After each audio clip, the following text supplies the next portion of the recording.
It was the kind of late-night shock that no one expected inside the walls of Clarence House. King Charles was forced to call security after Prince William uncovered something stunning in Camilla's glove box. Before we dive in, make sure to subscribe to the channel so you don't miss the stories the palace never wanted the public to hear. Tonight, we're unravelling a royal bombshell. How a single midnight discovery in Queen Camilla's car led to one of the most explosive confrontations the monarchy has faced in decades. From secret steel boxes to Diana's haunting words echoing back from the past, this story reveals how fragile the royal family's image really is when history refuses to stay buried. It began with a small break in routine. Just after midnight, a royal guard patrolling Clarence House noticed something odd about a dark-coloured SUV. It wasn't unusual for family vehicles to come and go, but the car carried a heavy sag in the rear, as if weighed down with more than the usual luggage. When protocol demanded that the vehicle be checked, the guard did what had been drilled into him countless times: look, report and secure. What he found was enough to turn the calm night into the beginning of a palace-shaking drama. In the trunk sat a steel box, heavy, sealed, bolted shut and completely out of place. This wasn't the sort of item one would expect in Camilla's personal car, much less something leaving the gates of Clarence House under cover of darkness. The guard's instincts told him this wasn't just a family trinket, and the weight of royal protocol bore down hard. This needed to be escalated, and quickly. Security contacted the chain of command, and within minutes whispers were racing through the halls of Clarence House that Camilla's vehicle had been stopped. That's when Prince William, who had not been expected at Clarence House that night, arrived suddenly. Whether by coincidence or premonition, his timing could not have been more precise. Witnesses later described him as calm but deeply serious, taking control the moment he learned of the steel box. William, often seen as his mother's defender, reportedly ordered the container brought inside and demanded it be opened in front of witnesses. The atmosphere shifted from suspicion to outright tension. This was no longer just a matter of protocol. It was about trust, legacy, and the truth hidden in a box that should never have existed in Camilla's possession. When the bolts were finally undone and the lid pried back, the room fell into silence. Inside were not jewels, nor documents of household affairs, but something far more dangerous: the private letters and diaries of Princess Diana herself. Handwritten, dated, and marked with the unmistakable touch of the late Princess of Wales, these were not casual notes. They were deeply personal writings, many believed lost or destroyed long ago. Yet here they were, stuffed inside a steel box in Camilla's car. From the moment those pages were revealed, everything changed. For William, the discovery cut to the very core of his identity, stirring up memories of the mother he lost and the suspicions that had long shadowed her final years. For King Charles, who was quickly informed and forced to call in senior security, the revelation meant an immediate and very public crisis waiting to erupt. The question wasn't just why these letters had resurfaced, but how they ended up in Camilla's glove box, and what she... The optics were disastrous. Diana's words, hidden in the car of the very woman so often cast as her rival, pulled the royal family into a storm of suspicion they could not easily escape. As dawn approached, Clarence House was no longer at peace.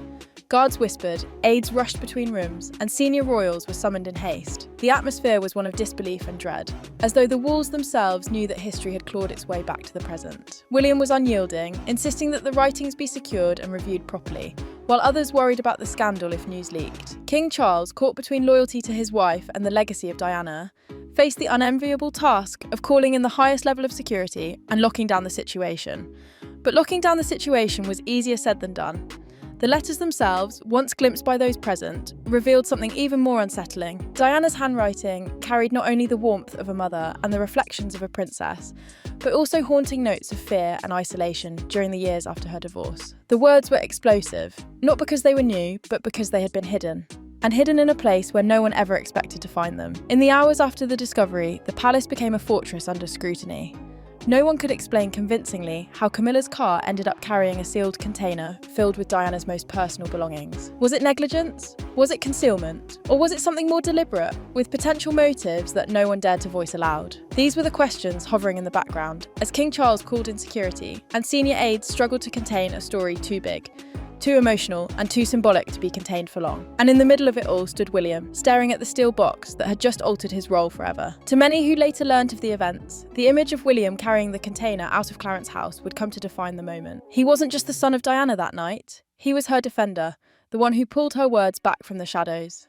This was the midnight discovery that forced a king to act, shattered the fragile peace of Clarence House and reminded the world that Diana's story was far from over. And as you'll see, what happened next only deepened the scandal and pushed the monarchy into one of its gravest crises since the day of Diana's passing. Before we continue, don't forget to subscribe and turn on notifications so you never miss the next chapter in this extraordinary royal saga. Don't forget to subscribe and turn on... The discovery in the cellar of Clarence House was not just a scandal. It was an earthquake that shook the very foundation of royal trust. Imagine the scene. Sealed storage boxes, tucked away in the quiet shadows of a cellar, revealed to contain jewels that should never have been there. These weren't trinkets or forgotten baubles. They were priceless heirlooms, each with its own story tied to Queen Elizabeth II herself. Word of the discovery spread quickly, first among staff, then among close family, and soon, it became impossible to ignore.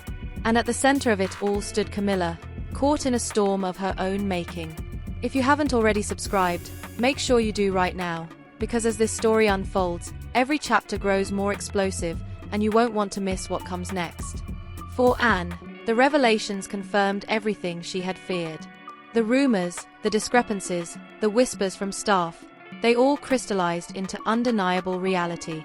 Camilla hadn't just mishandled the jewels, she had concealed them, hidden them in her private residence, and in doing so, betrayed the sacred trust of the crown.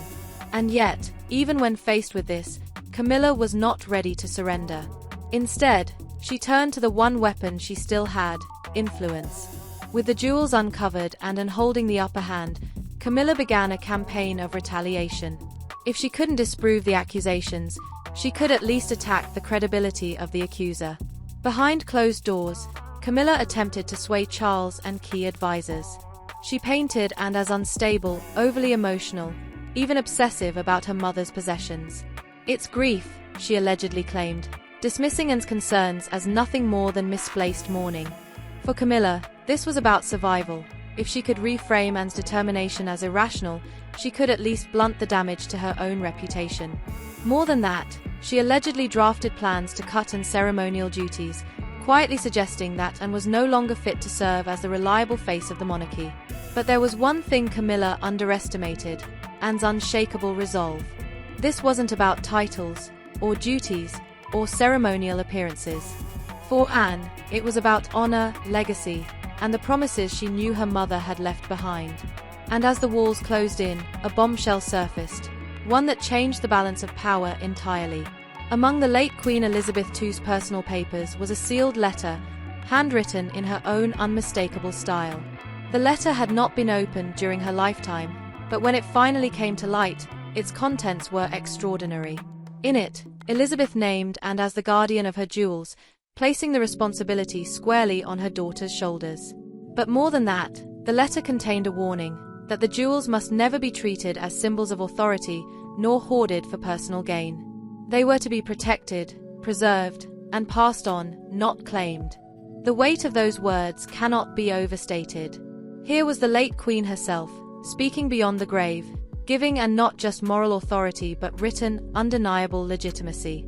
Suddenly, Anne's accusations were not just personal grievances. They were backed by the voice of the monarch herself.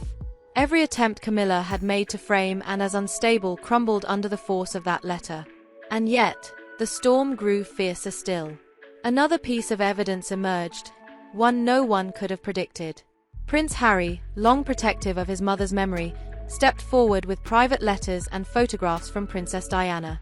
Among them was proof of another missing piece, a pearl bracelet that Diana had once worn and cherished. The photos, coupled with Diana's own words of caution about heirlooms being wrongly claimed, revealed the bracelet was now in Camilla's vault. It was a revelation that stunned even Anne. For the first time, Diana's voice was part of the reckoning, a reminder that this struggle over jewels and legacy stretched beyond Elizabeth, reaching into the heart of another woman whose memory remained powerful. The evidence was now overwhelming, and had the testimony of staff, the inventory records, the jewels found in the cellar, her mother's letter, and Diana's warnings. Camilla, once shielded by influence and careful maneuvering, now stood exposed in a way she could not deflect.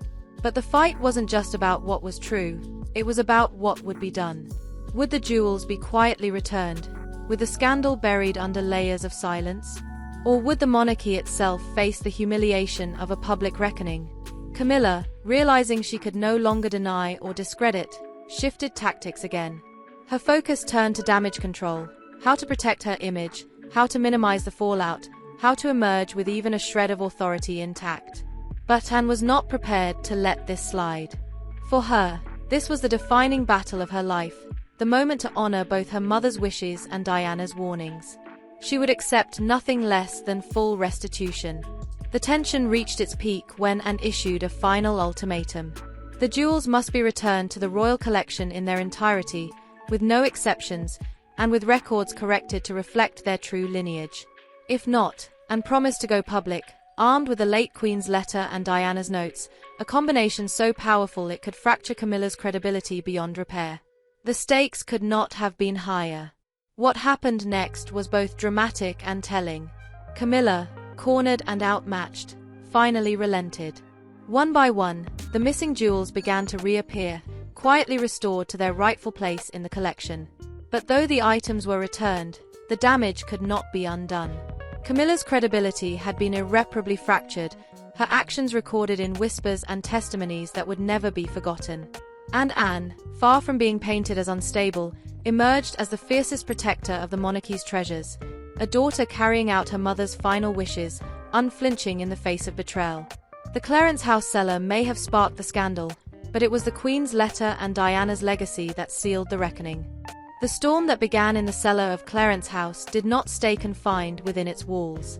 Once the jewels were uncovered and enforced Camilla into retreat, the scandal spilled outward, reaching Balmoral Castle, the very heart of the monarchy's private world. Balmoral had always been the sanctuary, the place where families sought refuge away from public eyes, but in this case, it became the stage for the final reckoning. And before I take you deeper into this extraordinary chapter, make sure you're subscribed, because this saga only grows more intense, and you don't want to miss the revelations still to come. Balmoral carried special weight in the story. It wasn't just a royal estate, it was Elizabeth's most cherished retreat, the place where she felt most at home, surrounded by Scottish hills and memories of summers past. To bring the dispute, there was to bring it onto hallowed ground. But that was exactly what Anne did. She insisted that if the truth about the jewels was to be addressed, it should be addressed at Balmoral, the place most closely tied to her mother's legacy. And when Anne arrived with the evidence, the photographs, the sworn statements, the corrected inventory, and above all, Elizabeth's handwritten letter, the air grew heavy with expectation. Camilla, still wounded by the humiliations of Clarence House, tried to stand her ground. She argued, deflected, and sought sympathy, framing the situation as one of misunderstanding rather than malice. But the setting worked against her. Balmoral was Elizabeth's domain, a place steeped in her presence even after her passing. The Queen's letter, when read aloud in those halls, carried the weight of her voice. The jewels are not to be treated as power, Elizabeth had written, but as legacy, guardianship, and trust. Those words left no room for interpretation. For the others gathered, family members who had watched the situation unfold from the edges, the clarity was undeniable. Anne wasn't being obsessive, nor was she inventing grievances. She was honoring her mother's final wishes to the letter. And as the evidence stacked higher, Diana's letters and photographs, the staff testimonies, the rediscovered bracelet, the records of concealment, Camilla's defenses crumbled. Witnesses described her as visibly shaken, her composure breaking under the weight of proof too vast to escape. What followed was described as both heartbreaking and explosive. And, her voice firm but heavy with emotion, laid it out plainly. The jewels must be returned in full, the records restored, and the memory of Elizabeth protected without compromise. Anything less would be a betrayal not only of the late Queen but of the very idea of monarchy as a custodian of history, not a collector of trinkets. She accused Camilla, not in a screaming rage, but with a cutting clarity, of trying to turn sacred heirlooms into personal trophies. And in that moment, the silence in the room was deafening. Camilla had no choice. The jewels that had been hidden, mislabeled, or concealed were surrendered one by one.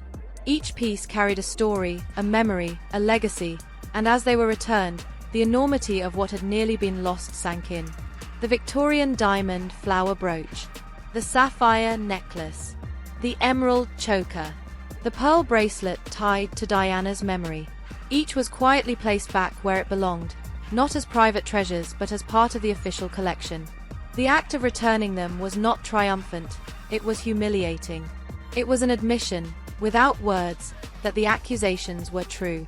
Yet even as the jewels were restored, the deeper wound remained.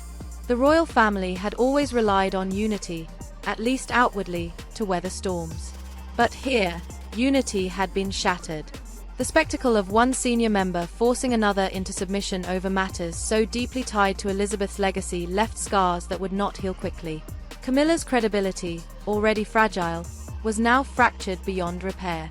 To many within the household, she was no longer seen as a guardian of tradition but as someone who had nearly jeopardized it.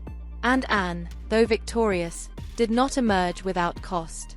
She had confronted, exposed, and demanded, but she had also borne the emotional burden of her mother's voice guiding her from beyond the grave. The letter gave her strength, but it also gave her sorrow. For Anne, this was not about winning. It was about protecting the irreplaceable and fulfilling the duty she had been entrusted with. It was about carrying the mantle of protector in a moment when trust was fraying. The fallout of Balmoral extended further than the jewels themselves. Staff began to whisper openly, their fear of speaking diminished by the clarity of what had been uncovered. What had once been rumor was now fact. And those whispers ensured that the truth could never be fully buried. The story of Camilla's cellar, of the jewels hidden away, of Elizabeth's letter and Diana's warnings, these would live on in private accounts, remembered long after the jewels themselves had been polished and placed back on display. By the end of the Balmoral reckoning, one truth was undeniable, and had emerged as the fiercest protector of the monarchy's legacy, a woman unwilling to bend or compromise when it came to her mother's memory. Camilla, meanwhile, had been diminished, her authority undercut, her influence weakened. The jewels had been returned, but the trust was gone. And though the family attempted to close ranks and carry on as though nothing had happened, everyone present knew the truth. This scandal had left an indelible mark on the monarchy. But the story doesn't stop here. Because even after the jewels were restored, the questions lingered. The jewels may have been returned, but the shadow of Clarence House's cellar lingered long after Balmoral. For the monarchy, appearances are everything. Tradition, stability, and trust form the backbone of its survival. Yet this scandal cut straight through those pillars. Though the treasures had found their way back into the official collection, the act of concealment had permanently changed the atmosphere inside the royal household. It was no longer about the missing items themselves, but about the breach of trust that exposed deep fractures within the family. And before we dive into how those fractures played out, make sure you subscribe right now, because the long-term fallout of this scandal may be the most revealing part of all. And, though hailed quietly by many as a savior of the collection, found herself in an unusual position. She had never sought the spotlight, preferring duty over drama, but now she was viewed as the unwavering protector of her mother's legacy. Those close to her remarked how her demeanor shifted after Balmoral, more guarded, sharper, but also more resolute. She had carried out her mother's final wishes in a way no one else dared, and that gave her a new stature among both staff and the public. For many inside the palace, Anne was now the moral anchor, the one person who could not be swayed by convenience or influence. Camilla, on the other hand, could not shake the humiliation. Though the jewels were back, the knowledge of where they had been, and how they had been found, remained an unspoken but ever-present reminder. Staff who once extended her deference now did so more stiffly, more formally, with the kind of caution reserved for someone who had fallen from grace. She had not been stripped of her title, but she had been stripped of trust. And in royal circles, that is often the harsher punishment. Every glance, every pause in conversation, carried the weight of what had been uncovered in the cellar. The scandal also reshaped the way the collection itself was handled, and pressed for tighter oversight, insisting that inventories be reviewed more frequently and that multiple witnesses be present whenever heirlooms were moved, borrowed, or worn. What had once been a matter of tradition was now a matter of scrutiny. The jewels were no longer just glittering symbols for state occasions. They had become a battleground, reminders of both betrayal and protection. Staff joked, in whispers, that nothing could so much as leave its velvet case without Anne's sharp eyes taking note. And yet, there was an undeniable ripple effect in the family's dynamics. Camilla, determined not to be seen as weak, tried to reassert herself through charm, public engagements, and carefully managed appearances. But the unspoken truth followed her everywhere. Every smile, every wave, every jewel she wore in public carried an unasked question. Was that piece once hidden away? Was it truly hers to wear? No matter how polished the presentation, the undercurrent of suspicion remained. Meanwhile, Anne's influence continued to rise, not through titles or proclamations, but through respect. The staff trusted her more than ever, and even family members who might have once dismissed her as blunt or severe began to see her as indispensable. Elizabeth's handwritten letter, once sealed in private, had been shared in part with those closest to the matter, and its words echoed long after. Guardianship, not possession. That phrase, in particular, became a quiet motto repeated among those responsible for handling the jewels, as though the late Queen herself still guided their hands. Yet the scandal's most haunting consequence came from what was left unsaid. If these jewels had been hidden, how many others might have been misrecorded over the years?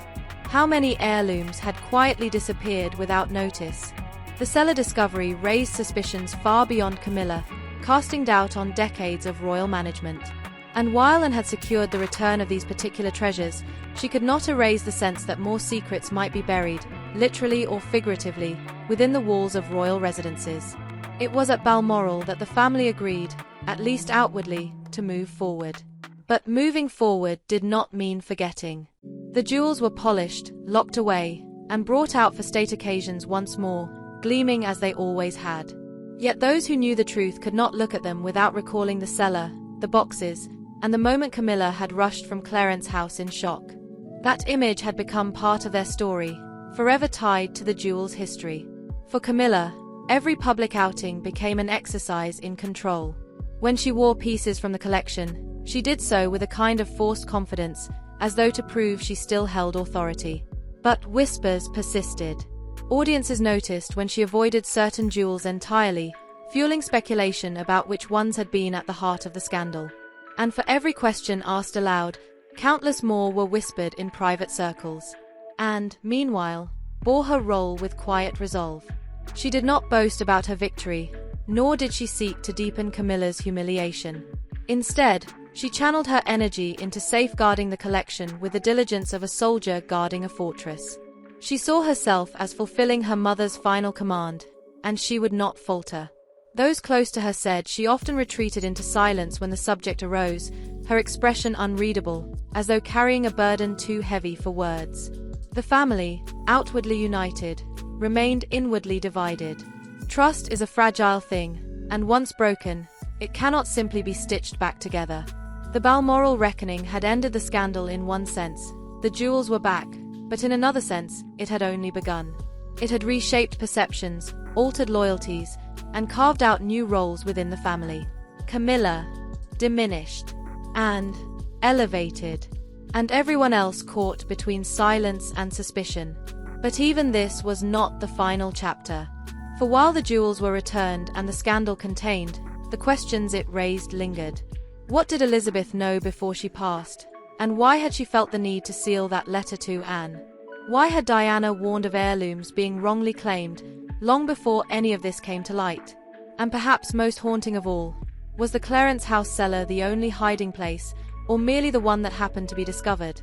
The scandal that began in the cellar of Clarence House and culminated at Balmoral did more than return a few glittering heirlooms to their cases. It altered the very story of the monarchy. The jewels, polished and restored to their rightful place, gleamed as brightly as ever, but those who knew the truth could never see them the same way again. They were no longer just historic ornaments worn for ceremony. They were symbols of a battle fought behind closed doors, a clash of loyalty and betrayal that reshaped trust within the royal household forever. And before we close this saga, don't forget to subscribe to the channel, because stories like this prove that even in the most guarded of palaces, secrets have a way of coming to light. Publicly, little was ever admitted. The family presented a united front, smiling for cameras, attending ceremonies, and wearing the heirlooms as though nothing had happened. Yet for those paying close attention, subtle changes revealed themselves. Certain jewels, like the Victorian diamond flower brooch or the emerald choker, rarely appeared on Camilla again. When they did surface, They were often on or carefully displayed during official exhibitions where multiple curators could verify their presence. This was no coincidence. It was a quiet but unmistakable acknowledgement of who now held true authority over the collection. Inside palace walls, Anne's influence grew in ways no one had predicted. She did not seek to overshadow anyone, nor did she crave the spotlight. But her unyielding defense of the jewels had made her the unquestioned guardian of Elizabeth's legacy. Staff turned to her for final say, and her word on the handling of heirlooms became law. Elizabeth's handwritten letter, though never made public in full, was quoted often enough to become legend within the household: guardianship, not possession. Those 4 words had become the standard by which all future decisions were measured. Camilla, meanwhile, found herself living with the weight of suspicion. Though she continued her duties, hosted events, and smiled for the cameras, she could not erase the image of jewels being pulled from her cellar, nor the whispers of staff who knew what had happened. Every time she wore a necklace or brooch, the question lingered in the air: was this one of the pieces once hidden away? She could control appearances, but she could not control memory. And memory is a powerful thing. The scandal also left a lasting mark on how the monarchy itself was perceived. For centuries, the royal collection had been treated as a near-sacred trust, the jewels seen as national symbols rather than private property. But this event cracked that illusion, if only slightly. People now wondered, how many other treasures had vanished quietly over the years? How many heirlooms had stories untold, whispered away into private hands? The Cellar discovery became more than a moment. It became a reminder that even the brightest jewels cast shadows. Anne's role in the story elevated her reputation beyond measure. She was no longer just the dutiful daughter or the blunt truth-teller. She was the protector, the one who had stood firm when others faltered. To those inside the monarchy, she became the figure who carried Elizabeth's voice into the present, ensuring that legacy and tradition were not just words, but actions. To the public, though few details were ever confirmed, her name became tied to integrity, whispered with respect by those who admired her unwavering strength. Yet even with the jewels safely returned, unanswered questions lingered. Why had Elizabeth felt compelled to write that letter in the first place? Did she suspect that her treasures might one day be treated as possessions rather than heritage? And what about Diana's warnings, preserved in her letters and photos? Had she seen the beginnings of the same struggle long before it reached its climax? These mysteries added layers of depth to the saga, suggesting that the conflict over heirlooms was not sudden, but part of a longer, more complicated history stretching across generations. What is undeniable is this: the Clarence House cellar discovery marked a turning point. It revealed the fragility of trust within the monarchy, showed the unbreakable resolve of Anne, and reshaped how the royal jewels are viewed, not simply as glittering ornaments, but as symbols of responsibility, guardianship, and sometimes betrayal. Camilla's credibility may never fully recover from the shadow of that day, while Anne's reputation as the fiercest protector of her mother's legacy is now etched into history. And so, the next time one of those treasures gleams under the lights of a state banquet or shines in a carefully curated exhibition, remember the hidden chapter behind it. Remember the cellar beneath Clarence House, the sealed letter from Elizabeth, the photographs from Diana, and the confrontation at Balmoral.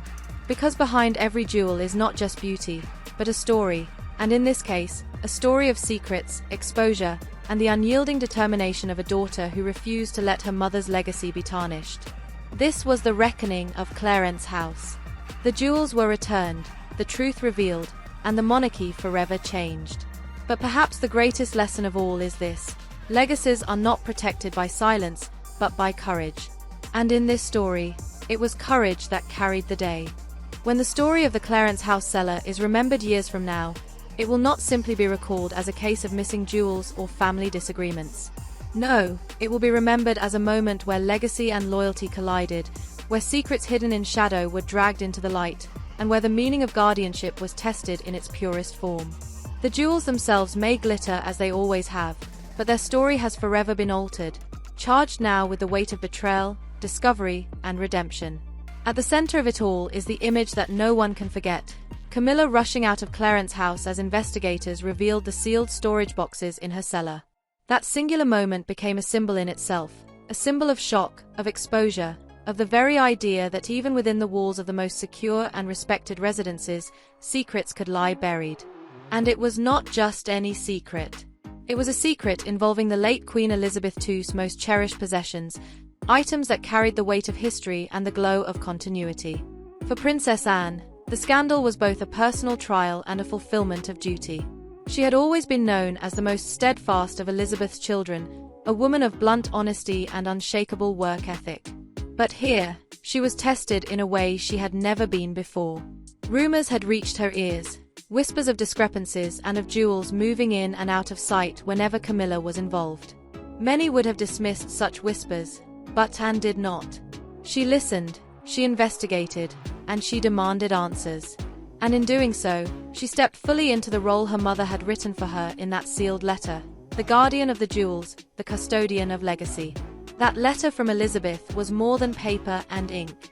It was the late Queen's voice carried forward, a voice that cut through confusion, denial, and politics. Guardianship, not possession. Those words became the bedrock upon which Anne built her argument and her authority. Without the letter, her case would have been powerful. With it, her case became undeniable. Elizabeth's foresight ensured that her treasures would not be treated as tokens of authority or personal adornment, but as the shared heritage of a family and a nation. And then came Diana's voice, echoing across time in her own letters and photographs. Her warnings about heirlooms being wrongly claimed were not abstract. They were pointed, specific, and chillingly accurate. The revelation that one of her pearl bracelets had surfaced in Camilla's vault added another layer to the scandal. Suddenly, this was not just about Elizabeth's jewels. It was about the memory of Diana, about promises broken and warnings ignored, about a continuity of mistrust that reached across decades. The fact that Harry himself provided those notes only deepened the impact. It was as though two voices, Elizabeth's and Diana's, joined and in her fight, each one reinforcing the truth that heirlooms are not for the taking. The confrontation at Balmoral sealed the matter, but it also revealed the human cost. To see Camilla stripped of credibility in front of the family, to see her defenses collapse under the weight of evidence, was not simply dramatic, it was tragic. For years, she had sought acceptance, a place of authority within the household. Yet the Cellar discovery undid much of that work in an instant. The jewels were returned, but the damage was permanent. From that point onward, her every move was shadowed by suspicion, her every appearance colored by the memory of the scandal. For Anne, the triumph was bittersweet. She had accomplished her mother's wish and restored the collection to its rightful state, but she carried the burden of the fight. Those close to her said she was changed afterward, more guarded, more weary, yet also more respected than ever before. She had not sought this battle, but when it came, she had fought it with everything she had. And in the end, she stood not only as the fiercest protector of her mother's legacy, but as a symbol of integrity in a family shaken by betrayal. The monarchy itself was not left unmarked. Outwardly, the family presented unity, smiling for cameras, wearing the jewels in public, and pretending as though nothing had happened. But inside, trust had been fractured. The scandal prompted new safeguards, tighter oversight, and stricter protocols surrounding the handling of the collection. What had once been a matter of tradition was now a matter of scrutiny. Inventories were checked and rechecked. Witnesses were required whenever heirlooms were moved. Every gleam of a necklace or brooch was accompanied by paperwork and verification. To the public, the details of the scandal remained hidden. Few knew the full truth of what had been uncovered in that cellar or of the drama that unfolded at Balmoral. But whispers slipped through, as they always do. Observers noticed that Camilla seldom wore certain pieces again, while Anne's presence at key moments grew stronger. Subtle cues told a larger story, one that could not be erased even by careful management. And those who did know, the staff, the family, the inner circle, carried the memory quietly, ensuring it would never be forgotten. The Clarence House cellar scandal, in the end, is about more than jewels. It is about the fragility of trust, the resilience of duty, and the power of legacy. It shows us that even in institutions that thrive on continuity, hidden fractures can threaten to undermine everything. But it also shows us that courage and guardianship can prevail, that one voice, guided by honor and supported by truth, can protect what is irreplaceable. And perhaps that is the ultimate lesson of this saga. Jewels are beautiful, yes. They shimmer under lights and dazzle the eye. But their true value lies not in their sparkle, but in their symbolism. They represent history, continuity, memory. They remind us of who came before and what they left behind. To hoard them in secrecy is to diminish that meaning. To guard them with integrity is to keep that meaning alive. So when you see those jewels again, on display in a glass case, shining on a velvet cushion, or sparkling around the neck of a royal figure, remember the hidden story behind them. Remember the cellar beneath Clarence House, the sealed boxes, and the confrontation that followed. Remember Elizabeth's letter, Diana's warnings, and Anne's unwavering resolve. Because those jewels now carry not just the weight of history, but the story of how that history was nearly lost, and how one woman's determination ensured it was saved. In the end, Camilla may have been left diminished, her credibility fractured by what was revealed. And, meanwhile, emerged stronger than ever, her reputation as protector of the monarchy cemented for generations to come. And the jewels, though silent, though gleaming, remain forever altered in meaning. They are no longer just symbols of power or beauty. They are symbols of guardianship, of the fight to preserve integrity, of the price of betrayal and the triumph of duty. This is the legacy of the Clarence House scandal. A legacy of secrets unearthed, of treasures restored, and of a reckoning that proved once and for all that legacies are not preserved by silence, but by courage. And for that reason, this story will endure, as surely as the jewels themselves will continue to shine.